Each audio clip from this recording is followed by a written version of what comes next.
Hi, it's Nick Gold here, Managing Director of Speakers Corner. Delighted to be here today with Gordon De Silva, who I consider one of the original social entrepreneurs.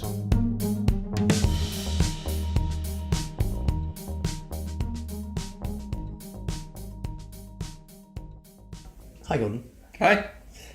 So when you and I first met, you were deep in the trenches of being what we now know as a social entrepreneur, and which is a common term that a lot of business people use. I suppose, let's start at the beginning. How did you get into it? Ooh, leading question, young Nick. How did I get into it? I suppose because I've always been absorbed with social injustice. You know, from a young kid in India. I would have a servant who would just be there to wash and dress me. I'd say, Mum, why is that? And I get a clip around the ear. But it was always something that I challenged. And that sort of grown, and then coming over to England and, which my dad's English, and sort of coming home, but, I was, hey, you're packy and all that stuff. So you had to deal with the sense of social injustice that you experienced there. And when it was university time, it was like, what do I do? I said, I know, I'll go into politics. And that's how I changed the world. And I soon found out that's the last way in which you change the world, as we are having lots of evidence of today. And then I went into psychology. I think you work with the individual. And even there it was not right, because then I was working with middle-class, middle-aged people with angst, And so that was kind of boring. And that led me to working with Dr. Barnardo's, which led to my first social enterprise initiative back in '82. And that's how it all started. Okay.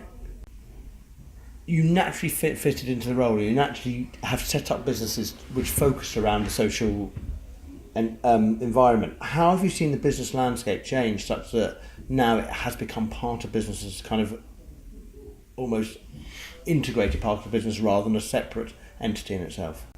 Well, it is and it isn't. And I think this is the challenge now.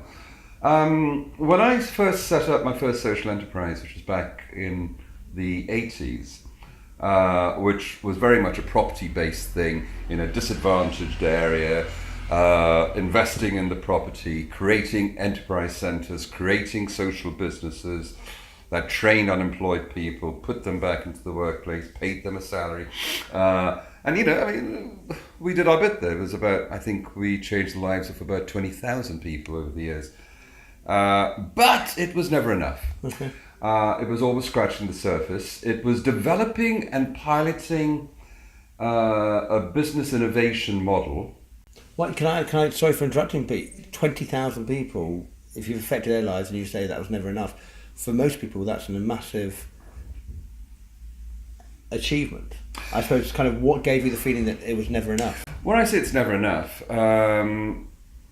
as a business now, as a business model, social enterprise got housed in the charity and not for profit sector, and it was great for innovation. It was great to innovate new ideas, but it was not good to grow business impact. It was not a good environment to garner the capability and the capacity of the industry, not for profit, to develop the business models. And therefore it was always restricted in growth. So what sort of happened for many years is social enterprise became a fashionable thing. And everyone wanted to be it, do it, see it, but it was not investable. There were all these investment initiatives developing around to find investable products. There wasn't very many. And then it dawned on me that, hey, we're coming at it the wrong way. This is not about the social entrepreneur. This is about injecting the DNA of the social entrepreneur into a business arena that has capacity and has capability. And that's our corporate leaders. So what's changed? What's changed? Well, not much. Not much in the industry. I think you still have a lot of social investment organizations looking to invest in products. For example, in 2007, I put a proposition forward to the then Labour government of a social stock exchange, which later got launched. And it was a hit and miss affair. It was too much taken out of the private sector into the public sector again. More recently, I've been involved with setting up another social investment model, retail charity bonds.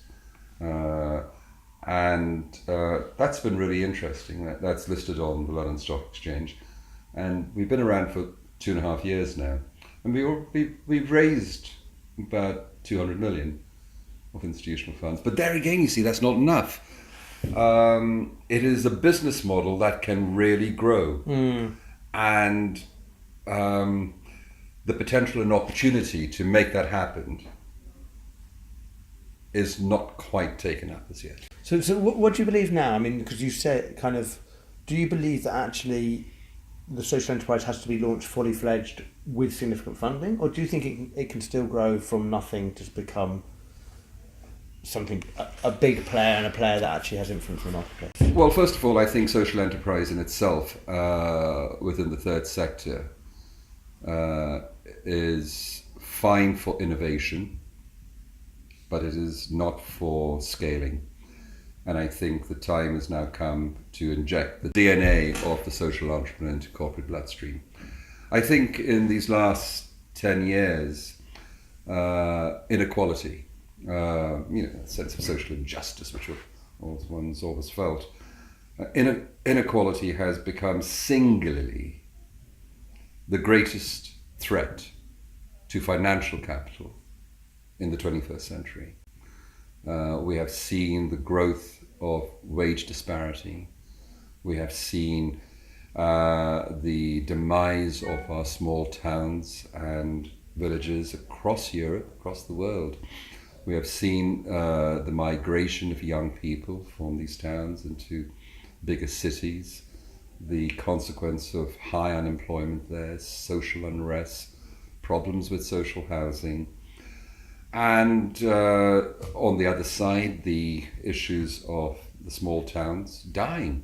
I have a place in Italy, and 6,000 small towns and villages are already dead. Ancient, lovely old towns dead. 15,000 more about to. And that's just Italy. I mean, you can go right across Europe. I mean, dealing with a project in Aragon and in Sardinia, similar issues. So I think the challenge now for the 21st century is to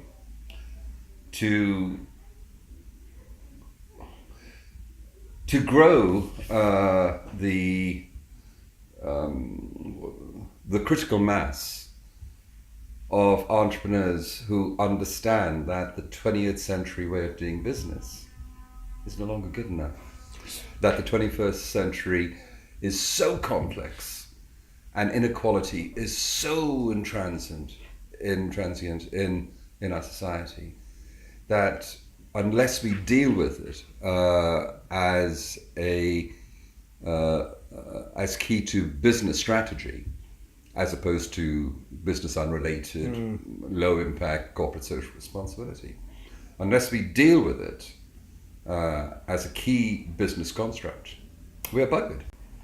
And personally for you, if you start in a place where you felt it was never enough, at what point would you see that you've achieved what you set out to achieve? I'll never feel that. I'll never feel I've achieved what I've set out to achieve, because if anything, the world we live in now is more fucked up than what it's ever been.